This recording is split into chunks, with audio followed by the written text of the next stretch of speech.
Good morning বন্ধুরা, কেমন আছো সবাই? আশা করি সবাই ভালো আছো। তো আজকে সকাল সকাল চলে আসলাম একটা সেলুনের দোকানে। তো সেলুনটা হচ্ছে আমার একটা বন্ধুর সেলুন। তো আমরা একসাথে পড়াশোনা করেছিলাম। বন্ধুটা আমাকে অনেকদিন আগে থেকে ইনভাইট করেছিল আসার জন্য, বাট আমার সময় হয়ে ওঠেনি, এর জন্য আমি আসতে পারিনি। বন্ধুটা বলছে, তুই তো আজকাল ভুলেই গেছিস, ফোন টোন করিস না। দেখ ভাই, তোর নাম্বার তো আমার কাছে ছিল না, ফেসবুক থেকে কন্ট্যাক্ট হয়েছে, তাই চলে আসলাম। তো কেমন আছিস বল? বললো, ভালো আছি।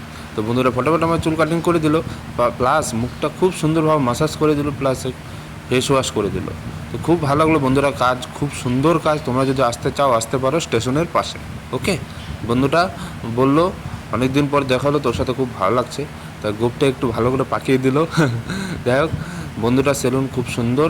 তো পিছন দিকে চুলটা দেখিয়ে দিল যে কেমন কেটেছে। তো কেমন কেটেছে বন্ধুরা কমেন্ট করে অবশ্যই জানাবে।